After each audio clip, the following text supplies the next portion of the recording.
Hey guys, what's up? It's me, Thomas. Today we're back here with another game theory. This one is on Shipwrecked 64 in ARG.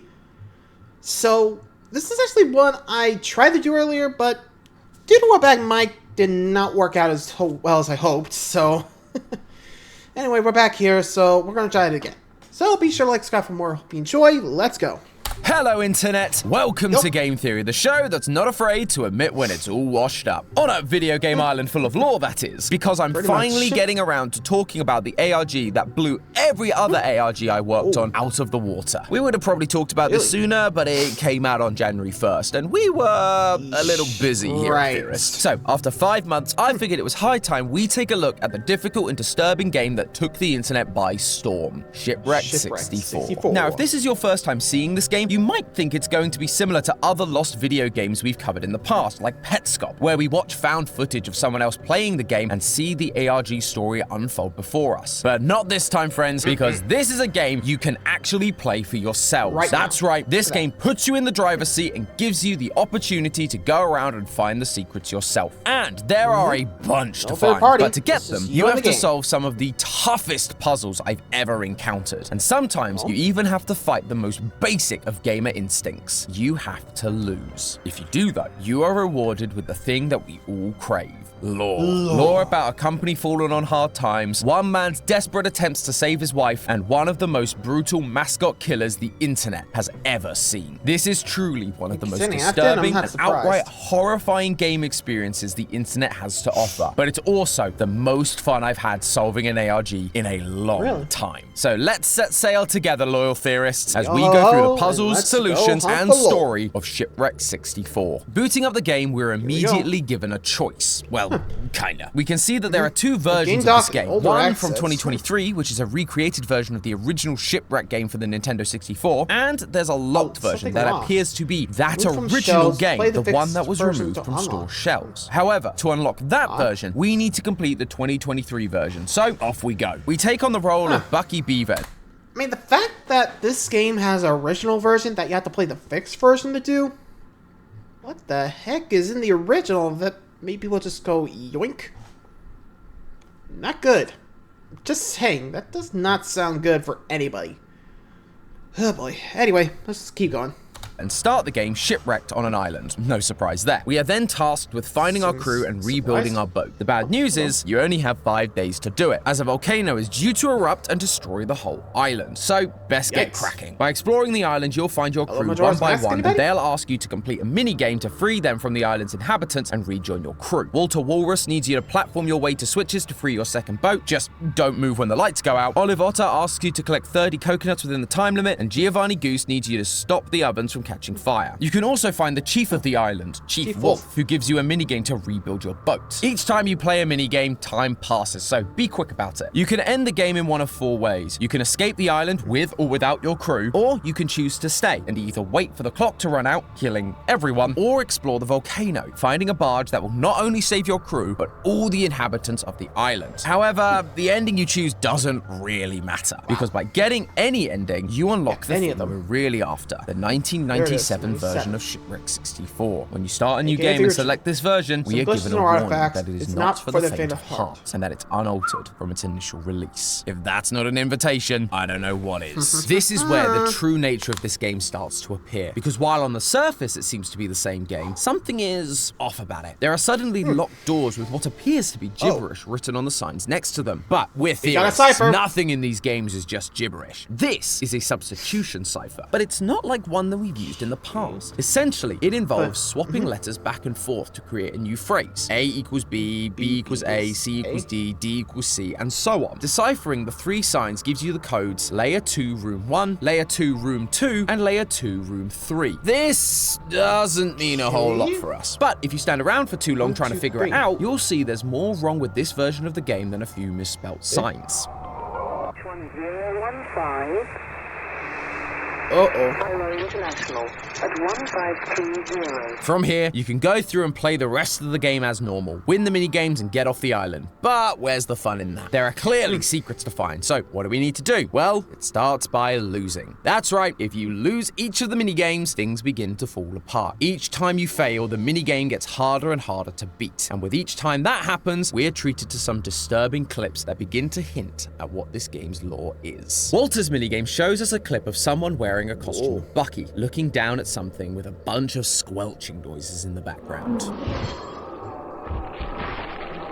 Oh. May not be able to see what's happening, but our minds can pretty much fill in the gaps, someone's getting torn especially apart. with an indie horror game. But this isn't the only secret Walter's game is hiding. Near the final switch, you're meant to go through this door and then out the other side. But if you instead jump over to the other side and then try to re-enter the door from the wrong side, you suddenly find yourself in a long corridor with a button at the end that plays a clip from a man named Mark Mullins.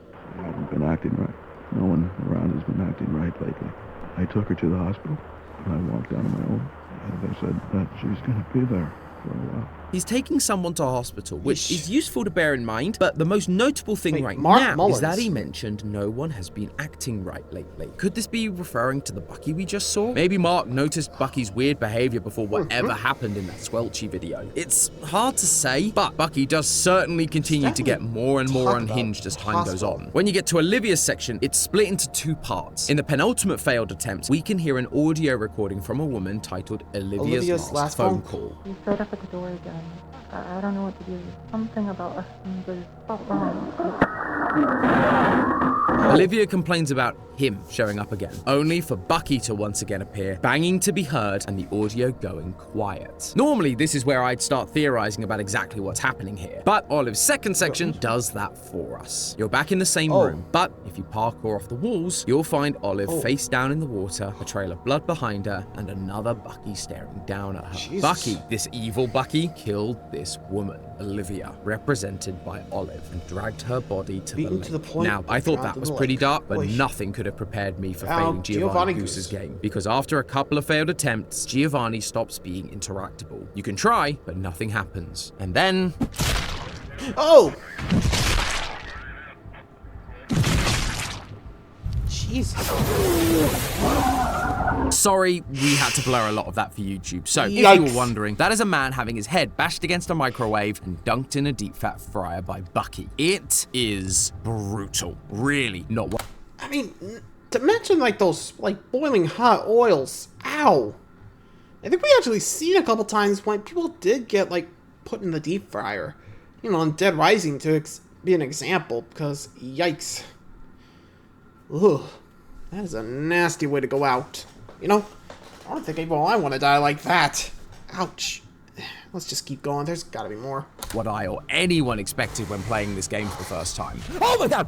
Oh, jeez! So, what on earth is going on here? Well, if you break out of bounds through this glitchy wall during the Giovanni minigame, you can find a single oven engulfed in flames, with Giovanni Goose laying on Nothing was top left of it. when It they seems found to him. be a recreation of the gruesome scene we just witnessed, with Giovanni Goose taking the place of the human whose head was shoved in the deep fryer. With these characters being mascot costumes, it's possible that the guy we're seeing is actually Giovanni's human performer, and he was brutally murdered by whoever was playing Bucky. This would also confirm that the dead version of what the heck Olive we was see going on floating in the there? river was another recreated scene. And while we don't know what happened to Walter's performer, Bucky standing over him with squelching noises playing, yeah, it doesn't give me the best confidence he's okay. That brutal clip we just saw also gives us a date, 1990. But this game came out in 1997, meaning the company would have had to 7 have covered years. all of this up for Jeez. 7 years. Is that why these videos are present in the game? To expose the company that the Steam page tells us is known as Broadside Studios? But if that's the case, who's trying to expose them and why? For that, we need to go to this weird glitch you can find in the living quarters area after you fail the minigames. Walk into the glitching wall texture and you'll find yourself face to face with Chief Wolf once again. Only it's not Chief Wolf. The name that pops up on screen Connor. is Connor. At first I wondered if Connor was another victim of Bucky's, the actor for Chief Wolf, but then I read their dialogue and it is strange. They talk about polygons working together to create an illusion and go on to say that they made all of this. Is Connor So the he's game's the game developer? developer? It's the only thing that would make sense with this kind of dialogue. And there's been plenty of indie horror games with devs trapped in their own games before. Except, unlike most of those other game devs, Connor doesn't seem to be interested in escaping. They're just admiring their work, like they're proud of it, gruesome videos and all. Considering how hard this character is to find, I have a feeling this is more like a self-insert NPC, assigned to the player early on from the dev that they're heading in the right direction. Okay, so we have an idea of who did this, but we still don't know why he felt the need to turn against Broadside. So let's keep digging. Remember those locked doors I pointed out earlier? The ones with the sign saying Layer 2, Room 1. Well, once you completely fail each minigame, those locked doors become unlocked and allow you to travel to a deeper second layer of the game, which I guess explains the Layer 2 thing. Now, I'm not going to run through how to do every little puzzle in each of these next rooms, or for the entirety of this game for that matter. There are so many puzzles that this would be an hour-long video if I were to explain each one step by step. Not every puzzle has lore significance either, and finally, I actually think it's just fun to leave some mystery for you guys so that you can go and play this for yourselves. I promise you, it's well worth it. But what I do want to do is to explain the primary puzzles that you need to solve to progress, because I have never seen ciphers like this used before, and this won't be the last time they get used either. So if you go into Walter's door, you'll eventually come across a room with a number of cabins and an audio player on the wall. It's labeled with code is RXBC, and playing it gives you a string of words. These words are part of the phonetic alphabet: Romeo, X-ray, Bravo, and Charlie. And look at that, those words line up with the 4 letters of the code label. But every keypad in the game is a 4-number code, not letters. So how does that work? Well, you have to take the number of times each word is said to get the number for each letter. In this case, Romeo is said 6 times, X-ray twice, Bravo twice, and Charlie 4 times. 6, 2, 2, 4. That will unlock the next part of your path. The second kind of puzzle is found through Olive's door. In one of the rooms is a recorder playing the song Hot Cross Buns, and on the wall it says code is ECDC. If you explore a little, you'll find another recorder that talks about downloading sheet music, and that is exactly what you have to do here. Look at the sheet music for Hot Cross Buns, count the number of times the notes E, C, and D are used, and bam, that's your code. I told you these ciphers were clever. But it's Giovanni's door that is the most interesting. Inside is a small theater, which, if you stop and look at the screen, you'll see our 4 mascot friends, except they look nightmarish. I initially wondered if these were monster versions and that maybe this was the Bucky that killed the other 3. But we saw from earlier that the Bucky looked pretty normal when he attacked. So I'm not entirely sure what to make of this right now. Nevertheless, we must carry on to the next room, a red dining hall, and after some puzzles, an art gallery. In the gallery, there is a keypad on the wall that once again requires a 4-number code to unlock. Next to it, you can see banners of 4 colors in order: red, blue, blue, green. And if you paid attention to the room, you'll notice all the paintings are colored, and some of them have numbers on them. Red is 8, blue is 3, and green is 9. Those numbers remain the same throughout the game, so do take note. But once you get through the hallway, you'll start to hear something. This I like that they're just giving us the lore dump. That is exactly what they're doing, Matt. This audio gives you all the backstory on Broadside Animation that we could possibly need to know. We learn of a man named Rex, an artist that struggled to find success, but eventually, in the 1940s, his first character, a rabbit, suddenly took off, only for him to lose the rights to that character, eventually leading to the creation of Bucky Beaver. If this sounds familiar, it should. It's exactly the same thing as what happened to Walt Disney and Oswald the Lucky Rabbit, and the rise of arguably the most famous cartoon character of all time, Mickey Mouse. And just like good old Disney, after a lot of success with this new cast of characters, eventually they would open up a theme park called Studio Grounds. However, this recording offhandedly mentions a previous park that Studio Grounds is based on, one located on an island that you could only travel to by boat. To get to this point in the game, we've traveled through kitchens, dining rooms, beach huts, pools, theaters, all things that would make sense at an island theme park. It's not just the murders that are being recreated inside this game. This whole place is a recreation of that original theme park, Broadside Beach. Beyond the corridor is a museum and a... Okay, so I'm guessing something must have happened Broadside. Otherwise, why did they have to rebuild a new part? You know, studio lot. Begs to... Something to do with the, well, you know, Bucky mascot. That has to be what's going on here. Anywho, moving along. switch. Hit it, and we end up in a new hub room. Oh, Solve the puzzles, and we computers. find a computer with a switch that opens up a browser tab showing us a website for a company called Cogware Games. This About Us page tells us about the employees, Elizabeth, Harry, and Connor. Looks like we were right about Connor being the dev of this game. These guys talk about their desire to pursue 3D graphics as well as adult humor and, quote, some edge. Yeah, I think you might have overshot that one, guys. Moving forward, though, the tone suddenly shifts. On the walls are drawings of a game of Hangman with most of the name Brandon filling in the spaces. Text warning us to stop, and a drawing of Bucky with his third eye open. Something tells me going down here is going to start connecting a lot of dots for us. We're gonna see things as they really begs are. the question, So, why in tell us to search of that stop? sweet, sweet lore, we continue to venture go. down into layer 3. Here, the world is dark. We're given a single candle and a tape recorder. On it, someone is describing the death we saw played out with the character Olive back on layer 1. Someone in a Bucky costume dragging a woman to the water and drowning her in the lake, confirming that what we've been seeing in the game are recreations of real-life events. We have to continue on until we reach a computer, and it has a lot to say. The horrors that are to come, the concept of the layers we find ourselves in, and the ciphers we have been solving. The substitution cipher is a language known as Beaver Scratch. The alphabet puzzle is called a Shakespeare cipher, the music puzzle is a Mozart cipher, and the picture puzzle is a Picasso cipher. While this information is certainly useful, I feel like it would have been more useful, you know, a layer ago when I was banging my head against the wall trying to figure out how they worked. But no matter. We're here now, and we must go forth exploring the 3 doors available in order to move on. Technically, you can actually only explore 2 doors, but there are important audio recordings in each one, so of course I've checked them all out. 2 of them come from Connor, who describes how progress for the game is going, describing areas and characters from Shipwrecked 64, and how they're going to be presented to someone called Mark later. Oh, Mark, the guy from that audio tape we heard earlier, the one with the terminally ill partner. If Cogware Games is working on a Broadside game and they're going to be presenting to Mark later, that would mean that Mark is likely a higher up at Broadside. But based on this third recording we get from Connor, it seems like he's not the easiest guy to work with. Hearts and souls into it, but is that even enough? His standards must be set astronomically high. Plus, after the thing I found, I just gotta be honest. I feel so much less safe around that man. Once again, Connor is leaving a breadcrumb trail so to reveal safe to around us the this guy. truth about what happened and the company behind it all. It seems like Connor found the footage of these deaths, the ones that we've been witnessing. I mean, I wouldn't feel safe around a guy that lets monsters like this run loose, would you? Yet he also seems to still be willing to work with Mark. He's not acting like he wants to expose the truth he's found, so what changed for him to do so later? Oh, and speaking of monster, this particular room offers us insight into one of the characters we've not been able to identify, Bucky himself. So far, we found the victims, the devs of the game, and Mark, but the serial killer Bucky has remained a mystery. However, after looking at this wall, I believe we finally have a name. On the wall, we see the words, "Who are you?" along with a drawing that will look familiar to those of you who cleared the puzzles in Walter's Waterway. It's a statue of Bucky. There's also 7 letters missing, just like the ones we saw earlier in the hallway that spell Brandon out the again? name Brandon. Brandon is the name of the guy inside the costume, the one that was acting strange and lashed out to his co-stars. This is where the gameplay gets a lot harder, because now we're being attacked by monster versions of the 4 major mascots that we saw in the glitchy footage. Turns out these are known as dwellers, and they are horrifying.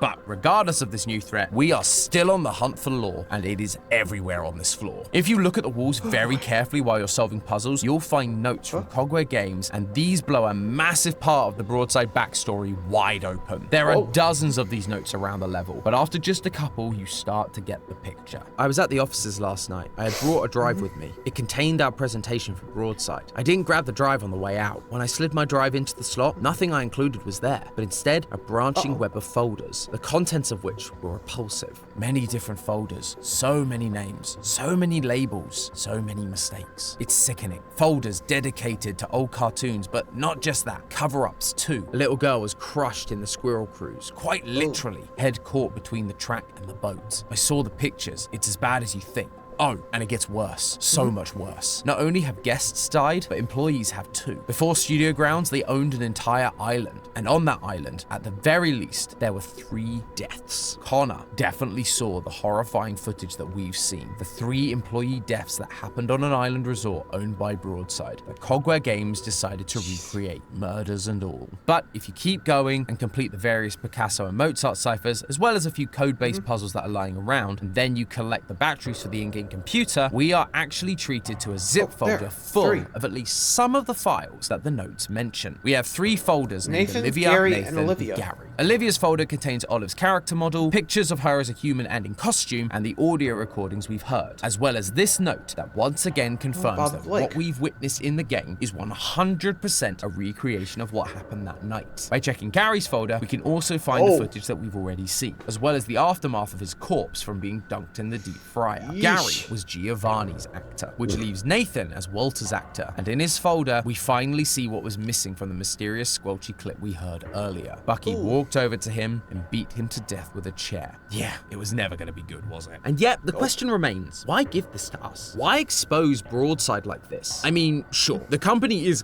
clearly not a good company, but is that enough motivation? Connor found these files, but still seemed to be willing to work with Mark on this game. This is also an official game after all. Broadside were paying for this, so why risk it? Well, before you finish the plaza, there is one audio recording that shines some light on this, and it's from our friend Mark. The entire brand's been going down the drain. The best option we got is to cut the game studio we've hired. I'm gonna schedule a meeting with them, and if they don't have exactly what they've promised, we cut them off. I'm throwing the exact same amount of money I'm paying for Harley's medical bills into this game studio! Broadside was bleeding money, which is unsurprising when you're busy, covering murders, running TV shows, theme parks, and your own freaking private island. Plus, this person, Harley, seems to be the loved one that Mark mentioned earlier in the audio log, the one that's going to be in hospital for a long time. He's also having to pay for those medical bills. And so, the best plan of action is for him to cut all funding to the video game, or so he thinks. For a small indie studio, losing a deal like this could cause them to completely go under. If that happens, they'd likely want revenge, especially if they happen to stumble across a bunch of files that reveal to them the cover-ups and murders that the company had committed. And once we leave Layer 3, that is exactly what we see play out. Layer 4 to start with is essentially a tech demo, but use the elevator to descend into the sewers and you'll once again face a gamer's worst nightmare. Not scary monsters, no, we love that stuff. Instead, you once again have to lose by getting caught by the dwellers, landing yourself in a jail cell, but also giving yourself access to a new area with some Picasso ciphers and 2 new audio logs from Connor, one titled Devlog Panic and the other Resolution. Toss the script. It's done. It's over. I can't even lie to myself on this recording. It went horribly. All that work, all for nothing. It's only a matter of time till I get their 2-week notices on my desk. Change of plans. Liz has already done everything she needed to. Harry's done. Well, enough. I'm taking the reins now. I'm completing this on my own. No help. No influence from Broadside, Mark, or any of those disgusting fucks. I was worried about what he'd do to me. By the time I'm done with him, he'll regret the day he first uttered my name. Connor was blindsided by Mark's decision. He was ready to go in with a full presentation, only to be completely shot down and cut off from the project. Now, he's mad. Mad enough that he's going to make Mark regret everything by outing Broadside's awful practices, by recreating the parks as well as all the murders that took place, and by leaving a trail of breadcrumbs that we've been piecing together of how Broadside and Mark treated Cogware Games. Anyone that got their hands on this game would be able to figure out what happened, and it would likely mean the end of Mark and Broadside. That could have been where the story ended. A scorned developer taking revenge on a man that ruined his career. However, the game keeps going. There's a demo for a game that you have to download and play to unlock more codes, which, can I just say, is insane for an ARG video game. It's one thing to link to web pages and YouTube videos like we've been doing throughout this game, but to create essentially a second game just to hide a few codes? I tip my hat to you, sir. Truly inspired. But thanks to that demo, we now have access to the final layer, Layer 5. At this point, we are introduced to a new character, a character that the game describes as made of wood and cloth, except it can move and even speak. I thought I was the only one rotting down here. So much has happened. So much. It's all beyond your understanding. I need you to find me. If you do as I ask, you'll know everything. Every single detail of what happened. You are speaking my language, weird statue-looking thing. And so our last task is to find this thing 10 times on the original island map. And if we do, we finally get to the end of this game. We're met with a final audio log that shows the meeting between Connor and Mark, where Mark shut down the whole thing, leading Connor to create that earlier audio log and take over the project, to reveal the truth about Broadside. But sadly, his revenge didn't seem to fix anything. We end up in a final tunnel that leads to a balcony. The only option is for us to jump off it, and by doing so, video, we cut to real footage of a real balcony, as well as a statement from Cogware Games. Connor took his own life. We get some slides reminding us that when these details inside the game were found, the game was pulled from store shelves. Connor's efforts were once again going to be covered up by Broadside, likely pinned on him as a rogue indie game developer trying to slander their good name, just like we've seen time and time again in other indie franchises. The majority of them were total fabrications from the mind of a complete lunatic. Lawsuits pending. And with that, knowing he couldn't do anything to stop them, and with his own reputation destroyed, Connor jumped off the balcony, leaving behind nothing but a broken family, a broken game, and his own personal calling card. An NPC wolf hidden inside the glitches of the game that someone might one day find. And that, my friends, is the sad but incredible story of Shipwrecked 64. The story of a studio turned theme park attraction that was responsible for the deaths of dozens of people, only for them to cover up the entire thing to keep their success going. It's a story of a CEO who appeared to be ruled by greed, cutting corners, staging cover-ups, and firing a game studio that was genuinely just trying to make a good product. But it turns out it wasn't greed, it was love. Mark was desperate to save his partner. They needed life-saving care, but as is often the case, the cost was just too much. So he did the only thing he could, cut off the game studio funding, only for them to reveal to the world all the tragedies his company had caused and tried to hide. He tried to stop it, but after all these years, the truth has finally been revealed. In the end, both sides ended up losing. What an incredibly powerful story and an incredible gaming experience. However, while I feel really good about the answers we've come to today, I can't help but feel there's more that I'm missing. I know that there's a bunch of posters and audio recordings we didn't get to mention simply due to time, but even still, despite the length of this video and the hours I've spent playing the game, I actually think I've only scratched the surface. We still don't understand why Bucky's actor went on a murder spree. If this game is designed to be a recreation of the real island, then what are the dwellers about? We saw enough pictures of these nightmarish characters, so where do they fit into all of this? And what's the truth behind that weird wooden entity we chased around the island at the end? I know the answers to those questions do exist. However, it's gonna have to wait until next time, because to fully understand them, we're going to have to venture beyond just the game and into the deep lore that hides in documentaries, demos, and ARGs that are all present on the developer's YouTube channel. So if you are interested in getting those answers, let me know down in the comments. And of course, make sure you're subscribed so that when the video does drop, you don't miss it. In the meantime, friends, remember, that's just a theory. A game theory. Thanks for watching. And if you're unable to... Honestly, I could see that, but I'm still wondering why Brandon went, psycho and killed those people. I'm not sure why. Maybe he just thought he was Bucky and just got jealous because of the other characters, I mean, I can imagine that happening. Sometimes main characters don't become the most popular character, At least that's how I see it, but I guess if we do come back to this, we'll see. Well, till next time, guys, thanks for watching. Adios.